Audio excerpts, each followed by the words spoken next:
And we are live. What's going on YouTube, Facebook, and LinkedIn Live? Today is Wednesday. It's your boy Billy Rowe of the First Row. I think I'm gonna start going by Coach Rowe from Carolyn Michelle and Billy Rowe Live. Anyway, it's your boy Coach Rowe from the First Row. If it is Wednesday, you should know what that means. It is time for the Wednesday word. That's Wednesday word. Jumping straight into it. Tonight's topic is taking back your power. As always, I like to share what I mean by my topic. And so, what do I mean by the topic taking back your power? What I mean is sometimes in life, we can feel like we are helpless, like we are in a space where we do not have the power to change our circumstances. And what I mean when I say taking back our power, what I mean is reconnecting ourselves to the strength that we have as individuals, as really people who have had our own life experiences and have overcome previous things, connecting back to that strength so that we can get out of these helpless circumstances and feelings. So, as always, tonight I have three tools for the First Row that I want to share with you in regards to taking back your power. So, let's jump straight into it. Tool number one when it comes to taking back your power is determine what you can do right now. Now, I always try to put the most powerful, or what I perceive to be the most powerful tool first. And so when I talk about determining what you can do right now, I fall back to that state of being helpless and feeling like there is nothing that we can do. A lot of times what happens is we get caught up with that thought about what we can't do so much that we never begin to think what we can do. So determining what you can do right now is really about shifting our focus or shifting our thought back into a space where we are the people who are now at the helm again to make the decision in order to get us out of this helpless state. We're not sitting in a hole waiting for somebody to throw a rope down. We're not sitting in a hole waiting for somebody to throw a ladder down. We're not sitting in the hole waiting for anybody. We are sitting in that hole and we are taking action now. We're determining what we can do now. And by determining what you can do now, though I always think that you have to determine some form of action, it doesn't have to be immediate action. So go back to sitting in that hole. If we're in a hole, it might not, determining what we can do now doesn't mean that I'm scrambling trying to climb out of the hole. Determining what I do now means that I might determine what plan of action I want to take to begin to move my way out of the hole, whether that's maybe making holes in the dirt so that I have grip points that I can get out of the hole utilizing. That might be, hey, is there something down here, or is there a way to dig maybe a slope so I can walk out of the hole? This is what determining what we can do right now does. And this is how it reinvigorates us to take back our power. Because now, instead of our focus being on, I'm in this hole, I'm stuck, or I'm in this situation and I'm stuck, I'm in this financial bind and I'm stuck and I can't get out, what we're doing is we're saying, okay, if I can get myself into it, because a lot of times I tell people we are where we are today because of what we practiced doing yesterday. So the question is now what do I need to start practicing right now? What do I need to start doing right now to start getting to where I want to be tomorrow? And so determining what we can do right now, it's not always an immediate action. It's not always stillness. Sometimes it is an immediate action. And I think about when I was a child, like I was a big time planner, not academically, but I was a big time planner when it came to doing things like if we were going to have a water balloon fight, if we were going to have a snowball fight, if we were going to play hide and go seek. I was very strategic in the plans in which I was like, okay, I'm going to do this. I'm going to make this. I want to make sure. I remember at one time we were having a snowball fight. I was like, I want to make sure I have the upper ground because it's easier to throw a snowball down than it is to throw a snowball up. So like when we took off running to like get into the snowball fight, I already had mapped out where I wanted to be at. Matter of fact, I think I had a I used to do model airplanes. I had model airplane paint, and I had marked a couple of drops of specific areas that I wanted to have a couple of extra snowballs at, just in case I didn't have time to put one together. I'd have like 2 or 3 snowballs that I could throw. That's that strategy on taking back your power. Hey, maybe when the snowball fight started, I might have been at a disadvantage, but because I took the time to plan, it put me in a position to where I had power to kind of influence, not necessarily guarantee a win on that snowball fight, but at least influence some advantage in that snowball fight. And that's really what determining what you can do right now does, is it gives you the ability to bring the influence of the situation, or your influence over a situation, back to your court, so that you can give yourself the advantage. If we're in a situation that we truly don't want to be in, we need as many advantages that we can get in order to get out of that. And being the curator of the plan that you're going to utilize to get out of that situation, you get to set up those advantages for yourself. So determine what you can do right now. It's really crucial. I felt like it was the most important tool when it comes to taking your power back, because once you understand what you can do right now, and once you begin to focus on that, you begin to stop focusing on the things, that feeling of helplessness. That's like, oh, woe is me. Oh, my account is negative. Oh, this, oh, that. I remember a couple of weeks ago, I was having a conversation with a really close friend of mine, and we were talking about just finances in general, but kind of how our finances have progressed over time. And it was like, at one point in my life, a $30 problem was like catastrophic. Like, there were times where I didn't have gas money, and the gas prices are what they are right now, I for sure would have been walking and catching the bus everywhere.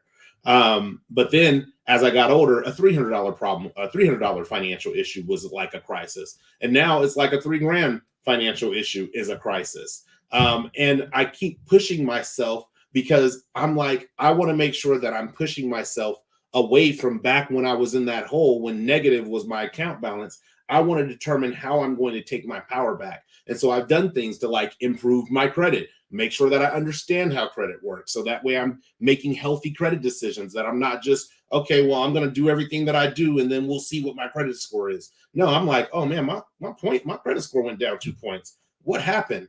Oh, this is what I did. Yeah, I knew that was going to have an impact. Let me go ahead and correct that, so next month my credit score goes up. So it's a very, this determining what you can do right now pushes you further into the power spectrum of being the author, honestly, the author of your own fate, almost to some extent. It pushes you further into that power, and the author, not the narrator, the author of your own fate, and further away from where you are just, your life is being narrated to you and you're following what the narrator does. So that's tool number one. Also, I'm so glad I wrote this. I have a bonus tool down here in tool number one about determining what you can do right now. One of the major things about feeling helpless is that it feels like you're going to be in this state forever.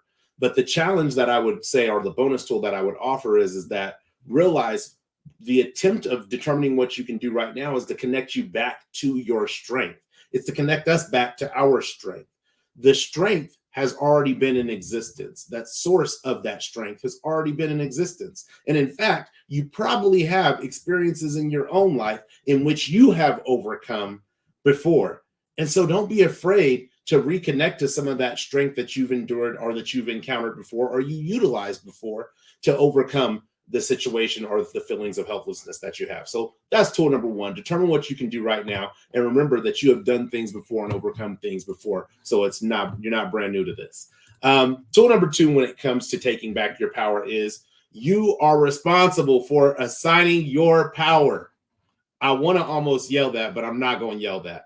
But you're responsible for assigning your power. You can either keep that power in-house, or you can outsource it to others. And I always liken this to somebody who is a victim when you outsource it to others, because now it's like, hey, I don't really have the power over the situation.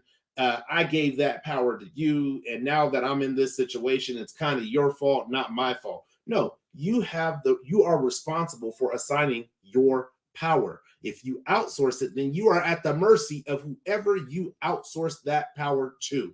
So my recommendation, never tell people what to do, but my recommendation is you keep your power and the responsibility of that power in-house, because then as you experience things from choices that you've made, decisions that you've made that may not have worked out, that resulted in failure, that resulted in disappointment. I don't care if it's finances. I don't care if it's relationships. I don't care if it's jobs. I don't care if it's houses. I don't care what it is. Though it may have resulted in some form of failure, you are responsible for that, which means not only are you capable of repairing it and fixing it. And that doesn't mean you might not need help along the way, but you're capable of repairing it and fixing it. And you're also in a place where you can make new decisions immediately. Imagine that you have outsourced your power. Imagine I've outsourced my power for the Wednesday word for the first row. And I have given somebody else the authority to tell me what it is I have to talk about, what it is I have to share, and I can't go off script. Well, that means if I have an idea, I can't just come to you guys with the idea. It would have been really difficult to do that, by the way. But if I had an idea and I couldn't come straight to you, I had to submit it off for approval. Hey, I was thinking about doing a show on taking back your power. How do you feel about that? And that's what we do when we outsource our power to other people. So this is why you're responsible for who you assign your power to. And I always recommend you assign it to yourself. And I don't mean power in the sense of wielding power or like abusing your power, like I'm the one who's in charge and this is what it will be because it's my power, it's my life, and that means I'm going to be reckless with my life and reckless with the decisions I make, even though those decisions that I make do also impact others. That's not what I'm talking about. I mean, what I mean when I say you're responsible for assigning your power, I mean really the power of your choice, the power of making decisions. That is your responsibility. And any and every time you give it to somebody else, that delays your ability to actually move yourself out of a state of helplessness. Because just like I would have to submit a show idea to get approval to have the show on the first row, I would also have to submit, if I gave somebody else my power, hey, I feel kind of helpless right now, or that decision you had me make wasn't the right decision for me, and now I'm in a situation. Is it okay if I do X to solve that? Now I'm asking for permission to solve those feelings of help, or to pull myself out of those feelings of helplessness. Now I'm asking for permission to bring solutions to the table that are designed to benefit me. Like I said, when you're in plan mode, you're trying to put yourself at an advantage. Well, unfortunately, when you give somebody else your power and they're in plan mode, they might have a desire to put you at an advantage, but them putting you at an advantage, especially if you assign your power to the wrong person, could be because they want to put themselves at an advantage. So when you're winning, they're winning. And I say this because I did have this conversation on Carol and Michelle and Billy Rowe Live, where I said, you want to be in relationships where you want people to win. And it's not you want them to win because you're going to benefit. You want them to win because you genuinely want to see them thrive. That is my word for this year. And there's a couple of friends in my circle who I'm like, hey, the word this year is thriving. I want to see you thriving. I want to see me thriving. And we don't even have to be doing the same thing. We can either thrive together, thrive individually, thrive however. As long as we're thriving, I'm happy to see you win. And I'm happy, especially if I'm winning. So that's what I mean when I say you're responsible for your power. The last thing about being responsible for your power, I liken it to a light switch versus a motion sensor light. Now, when you have a light switch, I have a light switch way over there, but when you have a light switch, when you turn that light switch on, the light is on. And the only way the light goes off is if the power goes out, which means it loses connection to the electric source, or you turn off the light switch. When you have a motion sensor light, which is others, anytime you're in the room and you're moving, that light comes on. And then when you're too still for a little bit, the light may turn off. You might have to wave your arm, and then it's, oh, there's still somebody here. And I use this analogy because the light switch that we are able to turn off and on manually, that's our responsibility.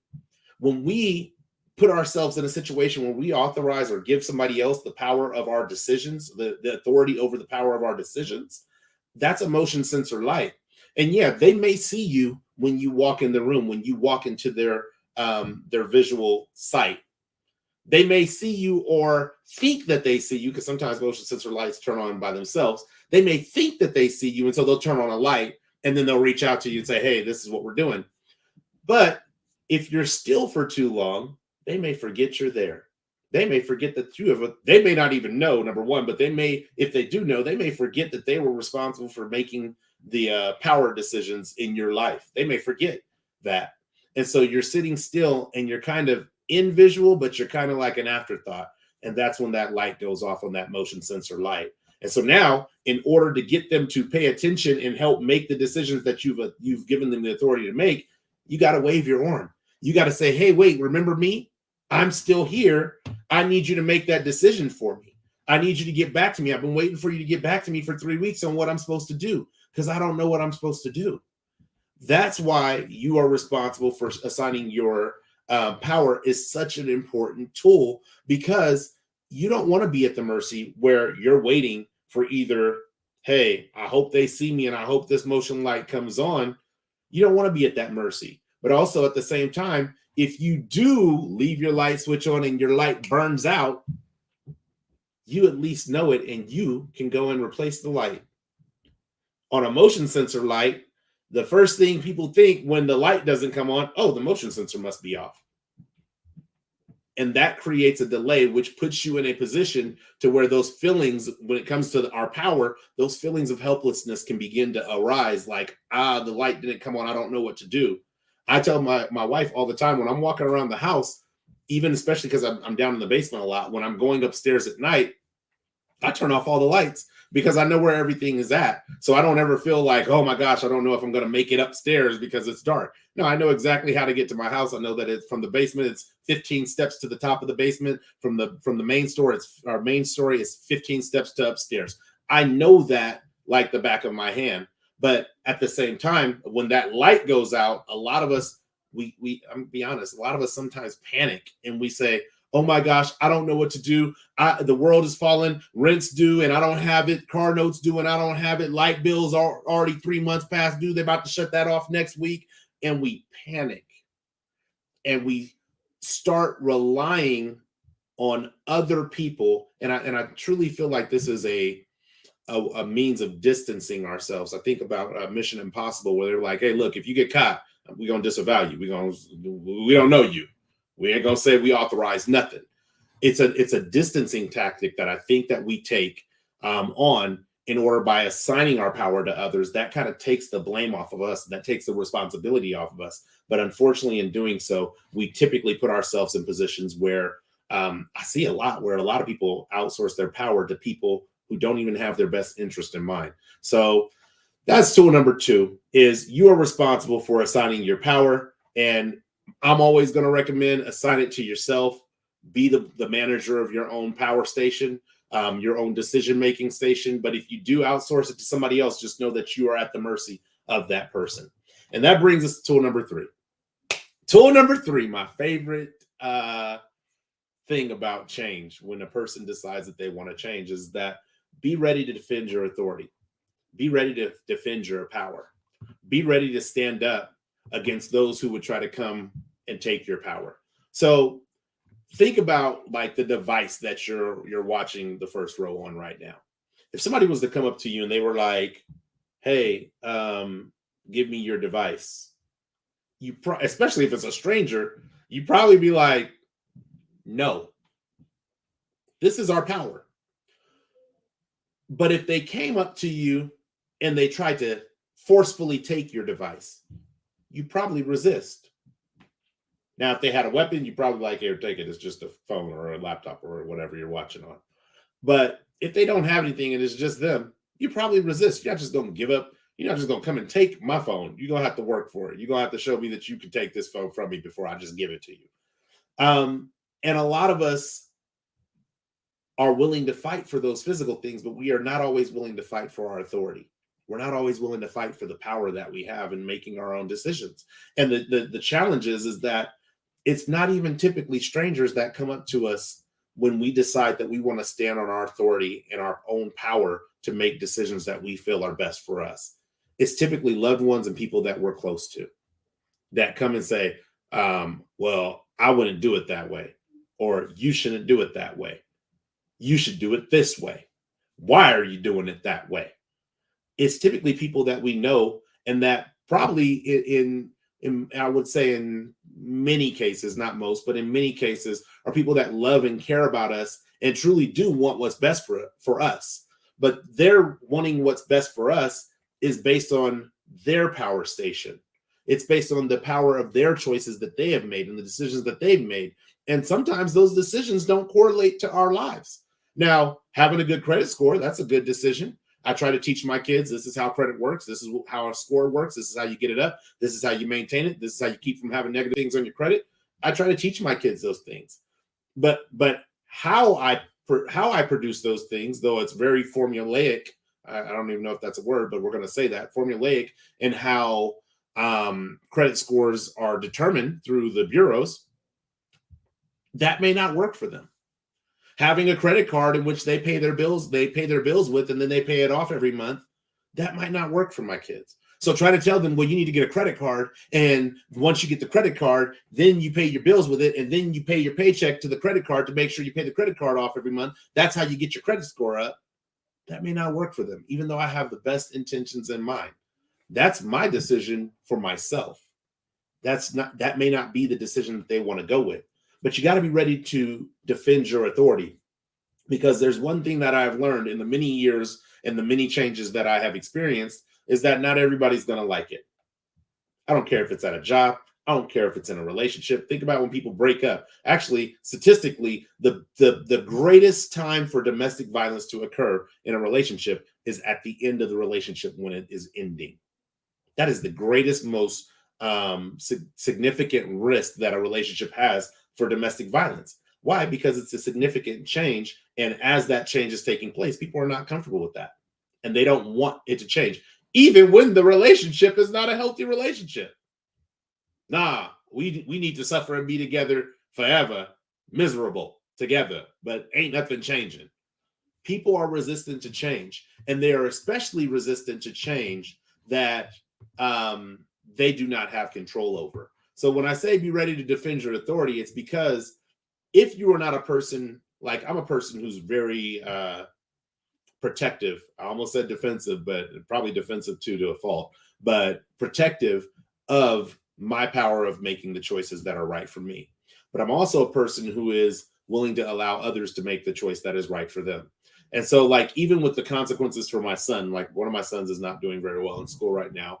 And with the consequences for him, I know that my role is to create the consequences and to try to establish discipline that changes the behavior. That's my role. But my role is not to tell him that you have to do it this way. At the end of the day, he is an individual person living his own individual experiences. I will do my best to guide him, but if he's not interested in the guidance, then I just create the consequences to try to correct the behavior. If he chooses that he doesn't want to correct the behavior, at the end of the day, it's his choice to make. I cannot force him to make any other choice than the choice that he wants to make. It's no different than trying to rock a baby to sleep who is unconsolable. Or I don't know if it's in or un, but unconsolable. You're trying to rock the baby to sleep, rock the baby to sleep, rock the baby to sleep, and the baby doesn't want to go to sleep. I don't care if you take the baby on a drive. I don't care if you hold the baby and you walk. I don't care if you sing, if you put him in the bassinet, if you put him in the crib, if you let him sleep in the bed. I don't care what it is. If the baby doesn't want to sleep, it's their choice.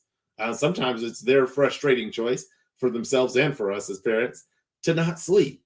This is what I mean by when I say be ready to defend your authority, because once you understand that it is your responsibility to who you outsource or you keep your power to yourself or take back your power, you're going to have to defend it, because not everybody's going to like the fact that they don't get to tell you what to do. This goes also back to last week's Wednesday Word Tool, where we were talking about only doing what you want to do. Our power is that we don't have to do anything that we don't want to do. Anything. We don't have to do anything that we don't want to do.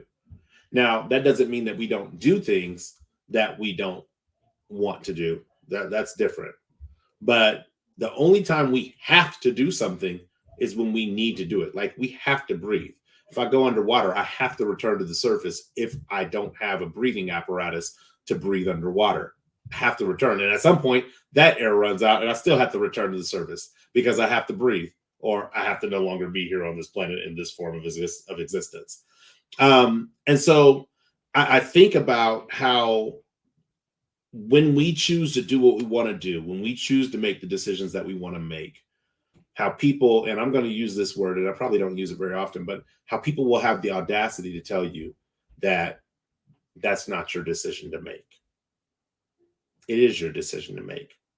Taking back your power is about removing that helpless component in which your decisions are not yours to make and bringing it back to the strength that you already have. It's already within you. It's not something you have to go and acquire. It's not something you have to get. I think about like times where I've been in counseling feeling like, oh man, I just don't know how to fix this. Look, the fact that you're in counseling means that you're taking your power back because you realize that you need help. That's a part of taking your power back. Saying, hey, I need some help here and going to get it. Saying, hey, I need some help here and not going to get it is not taking your power back. That is leaving yourself in a helpless state, focused on, I need some help. Here's the problem. Here's the problem. Here's the problem. Guess what? The problem ain't going anywhere. And it doesn't need you to check in with it every single day to see if it's still a problem. It's not required. However, what is required is for you to say, you know what? Okay, we know we have this problem. What are we doing to fix it? How are we taking back our power to address it? And then lastly, when you have your power, once you take your power back, or I should say, once you take your power back, it doesn't mean that your power is not going to come under attack again and again. This is not a one fight and nobody comes for your power ever again. Doesn't happen. I think about even like in movies and in real life with like kingpins and drug dealers. Yeah, somebody comes for the crown. Maybe they fail. Maybe they make an example of that person. But that doesn't mean that at some other point, somebody's not coming for the crown. Doesn't mean that somebody's not coming for the head spot. And so not just be ready to defend your authority. One, don't be ready to just defend your authority for your power or your power to make your decisions and your choices one time. Be ready at all times. And it doesn't mean you have to be on this sentry gun mentality where I'm looking for anybody who's coming for it. But just be ready that when people come to challenge your authority or come to challenge your decisions, be like, hey, that sounds like a great idea for you. But the decision that I have made is this. And that's what I'm going to roll with. Because at the end of the day, the number of beats that I have in this thing in my chest, yeah, that's not attached necessarily to yours. And so I want you to do what you want to do. There's a poem called In Between the Dash. You should look it up. But I want you to do what you want to do for you and maybe for others with the time that you have in between your dash. And I want to do what I want to do with the time that I have for my dash. And that dash is literally our lives. The time from the time we're born, the dash, and then the time that we are no longer here physically. So really quick, that's what I have for you guys today. Really quick, I want to go over the 3 tools. And when it comes to taking back your power, tool number 1 is to determine what you can do right now. This, again, is the most important tool. Sometimes what you can do right now is all you can do is plan. But I can tell you some planning during times when I didn't have money have definitely paid dividends now that I have some money that I can make investments with. So that's tool number 1. Tool number 2 is you are responsible for assigning your power. Again, whoever has the authority or the power of your decisions is the one who makes the decisions for your life. They call the shots. And until you take that power back, and until you take responsibility for taking that power back and assigning it back to yourself, you'll be at the mercy of whoever has that authority. And then last but not least, tool number 3 is be ready to defend your authority. This is not a one-time exhibition fight. This is a fight that you're probably going to have to live or relive a couple of times in your life, as people will come for your power. So those are the 3 tools that I have for you. As always with the Wednesday Word, I like to share a personal story, something that kind of got me thinking about the particular topic. And it's interesting that this story, and I came up with this particular topic a couple weeks back, but since I've come up with this topic, I've heard this over and over again. And really, this story is not so much about taking my power back because I feel like I've decided that I am the manager of my power facility. And I don't foresee that changing. We're not hiring new managers at this time. But it's really about allowing people to maintain their power. And I was thinking about why the content on the first row resonates so strongly with people, and why the the content, there's not a whole lot of friction between what I am saying and how people are receiving it. And I started thinking about um, how in my life the most defensive moments, like some I would go as far as saying were egregiously defensive moments in my life, were moments where I felt like someone was trying to take my power away. I mean, I could go back to elementary school where people were trying to run kids down for lunch money or for milk money. Hey, give me your chocolate milk. Hmm. I would rather it be my decision to say, hey, I'm not going to drink this chocolate milk. Do you want it? Rather than you come to me and say, give me your chocolate milk. Now you're trying to take my decision. And even if I'm not going to drink this chocolate milk, I can't give it to you because I'm not willing to give you that power over my decisions. And so I think about when I'm creating content and when I'm giving advice and when I'm coaching and when I'm mentoring, I think about how um, I am received. And I always, I mean, I would probably say 95% of the time when you hear me on the first row, when I say the word, you have to do something, I immediately stop myself and I correct myself. I tell myself out loud on camera, I don't like to tell people what they have to do. Why? Because I know how I feel when somebody is trying to strip me of my power or take away my decision to make a choice. And so I immediately catch myself and say, hey, I recommend that you do it this way. And by approaching life this way, as approaching mentoring this way and coaching this way, it has really opened up my ability to speak in areas of conflict, in whether it's political, whether it's spiritual, whether it's whatever. I've been able to speak in areas where there's disagreement because I'm never coming from a place where I'm telling people, hey, look, I'm here and now I'm going to take your power away. No, no, no, no, no, no. You get to have your opinion. However, I'm going to respect your opinion. Even if we disagree, I'm going to respect your opinion, but you don't get to tell me that I don't get to have mine. And I don't have to assimilate or kumbaya with your opinion. And so, really, for this story, it's not so much about taking your power back, but it's the understanding that as I have learned in my life that my power is mine, my power is sacred. That is a word that I would say is definitely something I would attach to my power. My power is sacred, which means I'm not just going to give it to any old body. My ability to make decisions for my life is sacred. And it's so sacred that I now have an understanding when I'm interacting with other people who are seeking advice, seeking coaching, seeking mentorship, to be able to speak to them in a space where I say, your power is sacred. And you being here with me and you sharing with me and me sharing information with you is not in an attempt to strip you of that sanctity that your power has. So, this is a lesson that I learned to apply to myself um, in the defense of my authority to make my own decisions.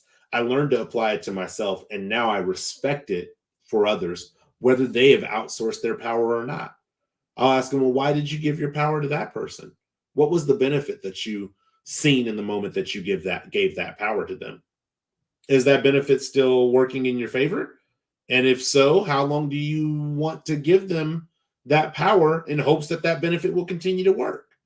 These are the things that I do. It's not about, well, you shouldn't do it and don't do it that way. No, hey, look, I just understand for me, when I give my power out, that puts me in a place where now I'm no longer accountable to the decisions that I made. But you are, but I am, because that was my decision to outsource my power. So that's why I keep myself as the manager of my facility. My wife will definitely tell you that in the moments when we're having arguments, it always comes down to feeling as if somebody is trying to tell me that I am not allowed to be me. I'm not allowed to be the person that I want to be.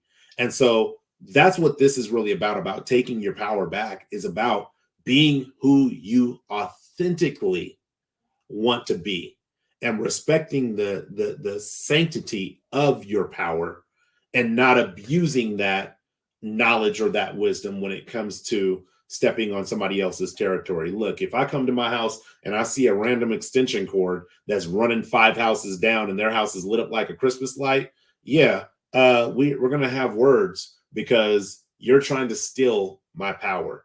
You're trying to, and not just steal my power and leave me holding the bill. Nah, nah. My power is my power, and your power is your power. And if you have outsourced your power, or you put yourself in a situation to where your power is no longer with you right now, then it's the new decision to make would be to, do you want to leave that power out there dangling in the wind with somebody else, or do you want to bring it back in and then start making the plans and the steps to claw your way back out of that hole of helplessness? So that's what I got for you tonight on the Wednesday Word. As always, I totally enjoy you guys being here with me. This is actually the season one finale of the Wednesday Word. The Wednesday Word will start season 2 on July 27th. That is when the first row will come back with the Wednesday Word. The next time that you will be able to see us live, on the Wednesday Word and on the Grind to Find will be this upcoming Friday, the Grind to Find, with my lovely hosts from Tara Michelle and Billy Rowe Live. Tara Michelle, the Grind to Find podcast. That will be Friday at 4 p.m. Pacific Standard Time and 7 p.m. Eastern Standard Time. After that, that's the end of the season. Season 1 is finito, and we will be moving on to season 2 on July 26th. In the interim, you will be able to connect with us on social media: Facebook, Instagram, LinkedIn, YouTube. You'll be able to connect with us there mainly on the social media presence and not so much on YouTube. But if you watch a replay of a show and you put a comment, that would probably be the most time that I would have available to respond to comments on the replays on Facebook. I'm sorry, not on Facebook, on YouTube. However, we will be putting up highlights from season 1, Tara Michelle and Billy Rowe Live, on both the Grind to Find social media networks and on the First Row social media network. So if you want to catch some flashback clips or see what you may have missed if you didn't catch the live shows, check out social media and connect with us there. But we will be back on Tuesday, July 26th. And it is going to be the Tara Michelle Billy Rowe Live panel edition. This will be our second panel. The first panel was super fun, very informative, and it was wonderful.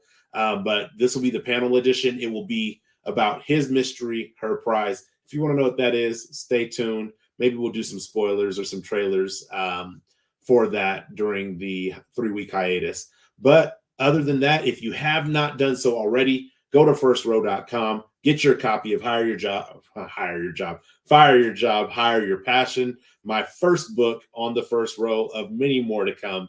And if you do get the book, I highly recommend you get the journal. It's like ebony and ivory. They are meant to go together. And so if you get the book, get the journal. If you have the book, I highly recommend you go back and get the journal, because there's exercises that are exclusive to the journal that I didn't have quite the space to put into the book. And then there are exercises that are in the book that are throughout the journal. So that's what I got for you guys today.